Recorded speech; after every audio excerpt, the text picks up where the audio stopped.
Today is consideration of Business Motion 22593 in the name of Graham Day on behalf of the Parliamentary Bureau setting out revisions to this week's business. Could I call on Graham Day to move this motion? Move, Presiding Officer. Thank you very much. No member has indicated they wish to speak on this motion. Therefore, the question is that motion 22593 be agreed. Are we all agreed? Yes. We are agreed. Thank you.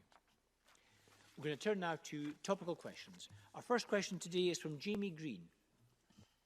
Thank you, Presiding Officer, and such wise and humbling words from Reverend Cram this afternoon.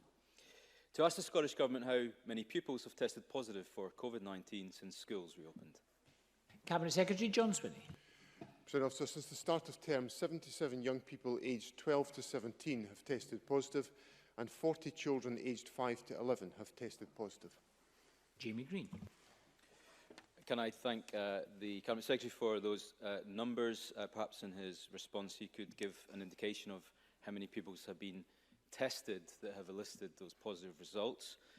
Can I ask if the Government knows whether this cohort of positive results are from transmission from community to young person, from young person to young person, or indeed if there is any known onward transmission from young people to adults in his Government's analysis of this data?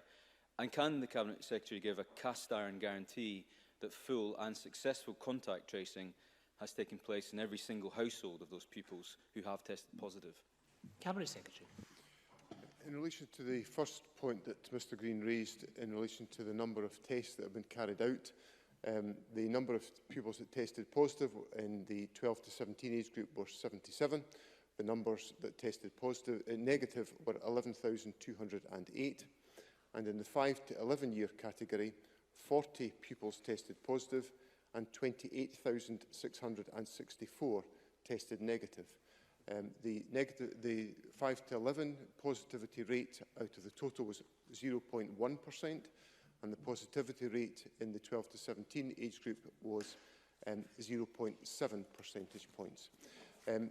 Full contact tracing is undertaken in all cases where a positive case is detected, and I pay tribute to the enormous industry that is put into this effort by the contact tracers. They have a really difficult job to do, and they do it with proficiency and with accuracy and on a comprehensive basis. And in relation to the final point that Mr Green raises in relation to the work that's carried out within our schools, every effort is made to understand where infection has come from.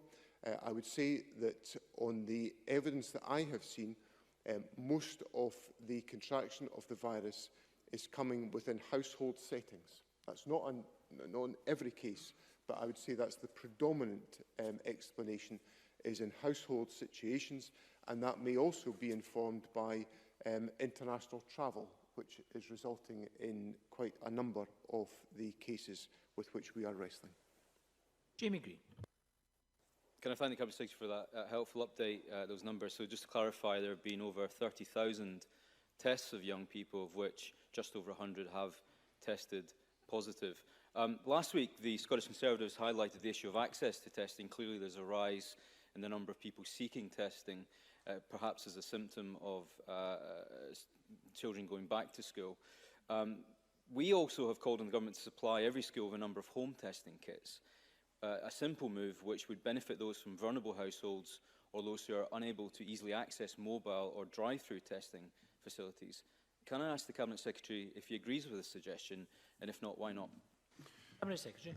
Presiding Officer, any individual who has the symptoms of coronavirus should access a test, and there are various means by which that can be undertaken. It can either be through the drive-through testing facilities, or there can be testing kits dispatched to individuals. So I'm satisfied that there are appropriate mechanisms available to enable all individuals who have the symptoms to secure a test.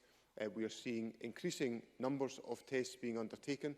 If I express the contrast, in the first week of school being back, 1,496 tests were undertaken in the 5 to 11 year age group. In the week beginning the 30th of August, that was 17,109.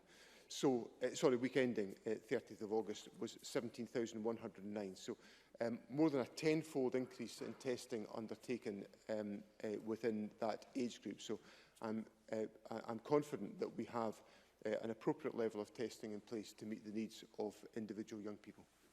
Thank you. We have 3 members wish to ask a supplementary. Beatrice Wishart to be followed by Claire Adamson. Thank you, Presiding Officer.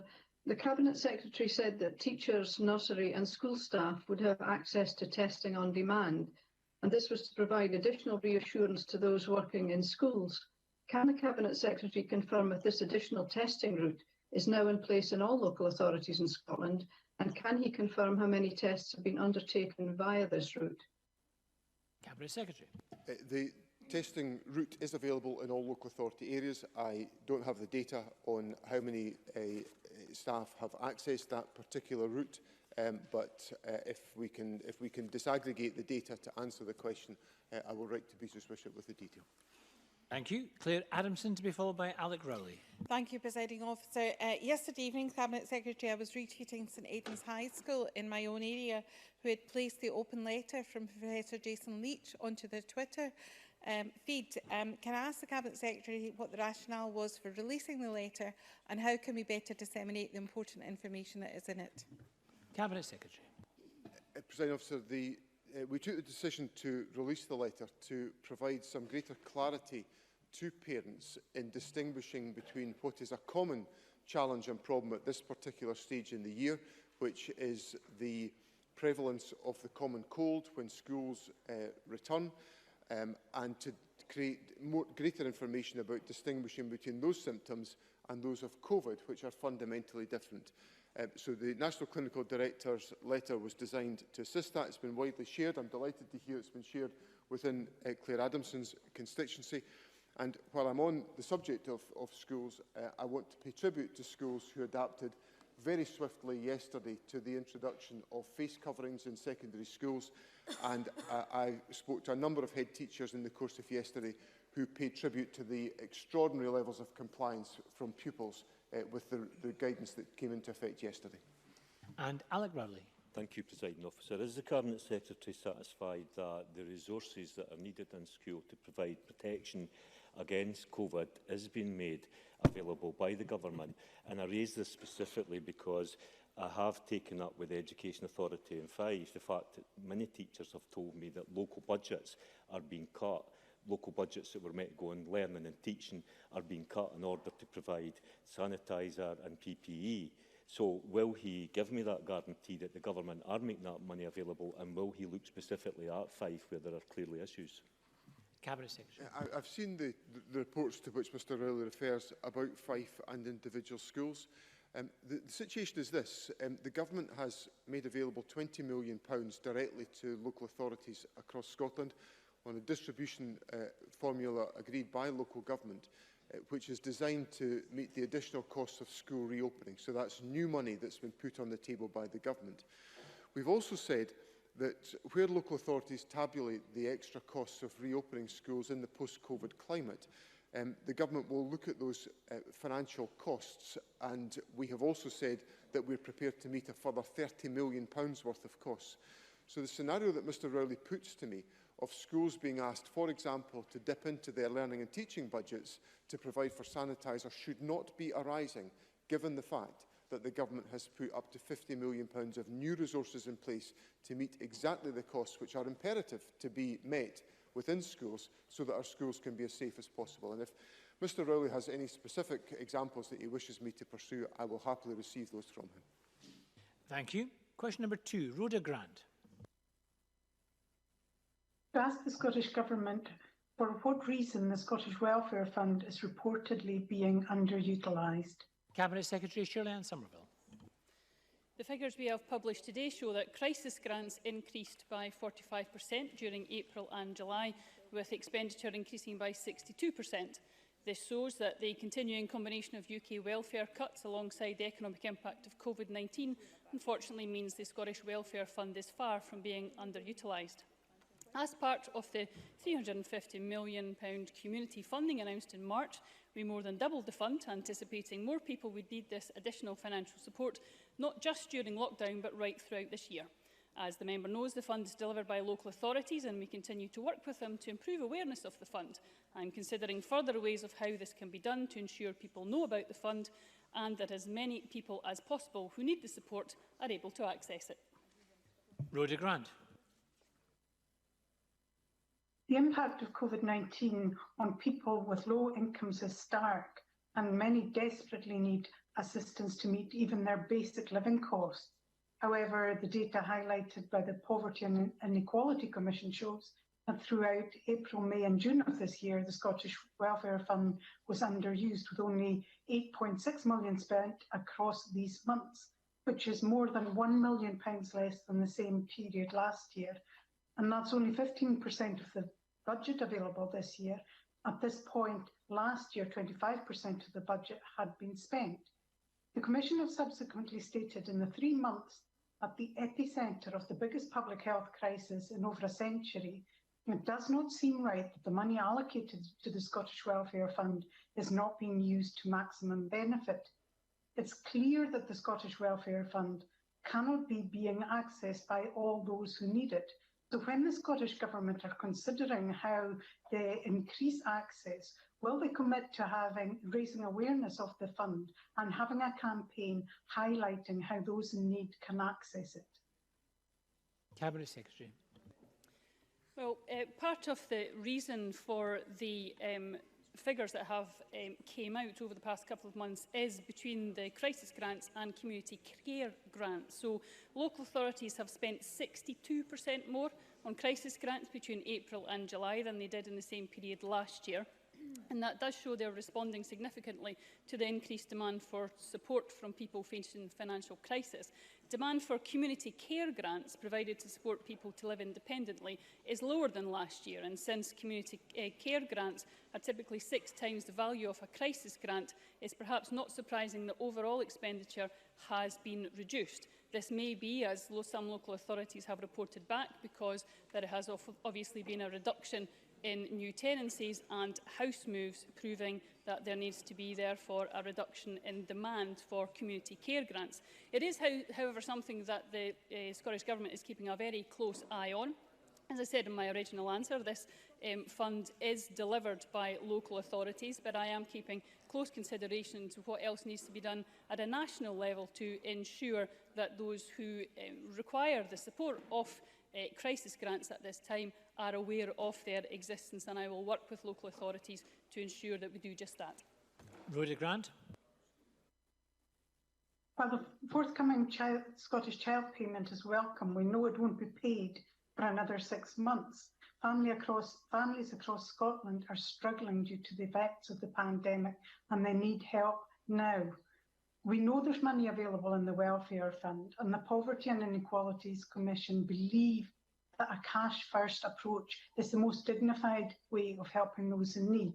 Therefore, will the Scottish Government use the fund to create a one-off payment grant for eligible families equivalent to what they would have received as a Scottish Child Payment to see them through until that payment is available in February? Cabinet Secretary. Well, I'm afraid it's not as simple as Ms Grant makes out in her answer, in her question, to simply set up a new fund that would replicate the Scottish Child Payment, because that would require the data and the processes to be available to be able to make those payments. That's exactly why we are ensuring that we are working as fast as we can to deliver the Scottish Child Payment, which, despite all the difficulties that we have had because of COVID and because of lockdown, is only being moved by 2 months from our original timeframe. And that shows and demonstrates the commitment that this government has making to the delivery of that. That's, of course, not the only thing by far which the government has been doing to ensure that low-income families have been supported, much of which my colleague Aileen Campbell stated in her delivery to Parliament last week when she reported back on the Child Poverty Delivery Plan. But we are, of course, taking a number of different measures to ensure that we're supporting families at this time, very much on the basis of a cash-first process. Tom Arthur, to be followed by Keith Brown. Tom Arthur. Thank you, Presiding Officer. Given that the Scottish Welfare Fund is delivered by local authorities, can the Cabinet Secretary outline what role local authorities have in ensuring its citizens are aware of this fund and how to access it? Cabinet Secretary. Well, Mr Arthur's quite right to point out once again that the Welfare Fund is administered by local authorities. There is national statutory guidance, but awards are made at their discretion. I'm aware that the Commission did raise some concerns that there are some differences to the effort and way that local authorities do practice support in terms of how people can get access to the fund and how it will be delivered and how people know about it. That's done obviously through local publicity and local referrals. If there's something that can be done at a national level, I'm very keen to do that, but I'm also keen to work with local authorities to make sure that they are delivering on their obligations, as I'm sure they would like to do. Keith Brown, to be followed by Rachel Hamilton. Can I very much welcome the Scottish Government's early action in March to double the Scottish Welfare Fund. But I wonder if the Cabinet Secretary agrees with me that the real issue here is that the increased demand during the pandemic is further evidence that UK welfare benefits are simply not sufficient for people to make ends meet. Cabinet Secretary. Well, Mr Brown makes a very important point. The crisis grants are there for assistance in a times of crisis. Wouldn't it be lovely if we lived at a point where people weren't forced to get to that crisis point in the first place because the welfare system at a UK level, where the support for low income largely comes from, was sufficient for them to be able to deliver on their obligations to feed, clothe and house themselves and their families. That's unfortunately not the case, but we will ensure that we will continue to press the UK Government to stop people falling into crisis in the first place. And an important part of that is the continuation of the furlough scheme, which will, I fear, if ended as the UK Government decide that it will be, it will lead people into requiring the Scottish Welfare Fund and further crisis grants, and that simply can't be the best way to deal with people at difficult times in their lives during the pandemic. Rachel Hamilton.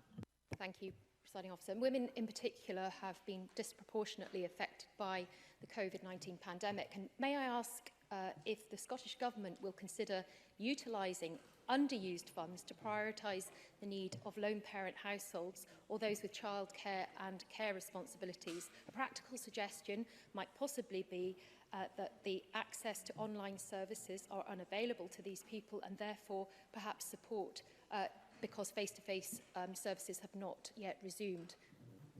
Cabinet Secretary. One of the areas where we have across government taken some urgent work is to ensure that we are delivering support to those who have been digitally disadvantaged during the pandemic. I will absolutely take recommendations and suggestions from any part of the Chamber and can welcome Rachel Hampton to her role as the new spokesperson in this. Can I give a suggestion back? One of the biggest reasons why people are falling into poverty during COVID-19 is the benefit cap, and if the UK Government actually reduced, and indeed if they took away the benefit cap, people wouldn't be falling into poverty in the first place and wouldn't need the crisis grant. Question number 3, John Mason.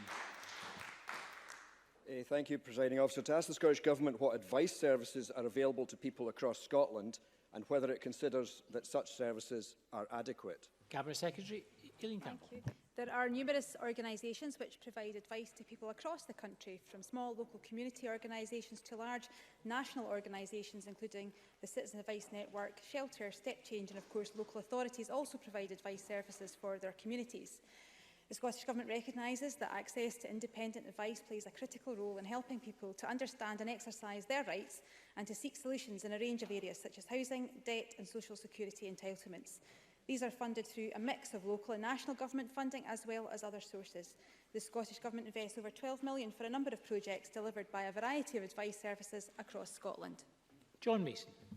I thank the Cabinet Secretary for that reply, and she mentions a Citizens Advice Bureau, and that is obviously the thought behind my question, because in Glasgow we have extremely trusted and well-known Citizens Advice Bureau, 5 of which are having their funding potentially withdrawn by Glasgow City Council.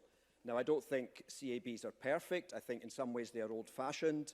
I don't like people having to queue in the pavement to get into them. They're quite bureaucratic. But having said that, they are trusted, They are well known and they provide a very wide range of services. So is there a need for more emphasis on national funding maybe rather than local funding? Cabinet Secretary. I thank John Mason for raising this really important, critically important question in the Chamber. And of course, the Citizen Advice Bureau support people in our communities right across the country. And as you'll know, the majority are individual charities, with each bureau being responsible for its own funding, including any core funding from the local authority and project funding from other sources, such as the big lottery. For example, through DWP, the network has £4 million for delivery of a universal support programme. And the Scottish Government also supports and funds CAB through Citizen Advice Scotland for a variety of programmes. The amount we will fund this year is £5.3 million in 2021 to support the network to deliver projects on our behalf. For example, welfare mitigation, our Money Talk and kinship care projects. So there is a great spread and across the whole of the country of Bureau that we use very much to ensure that we can support people who are very vulnerable.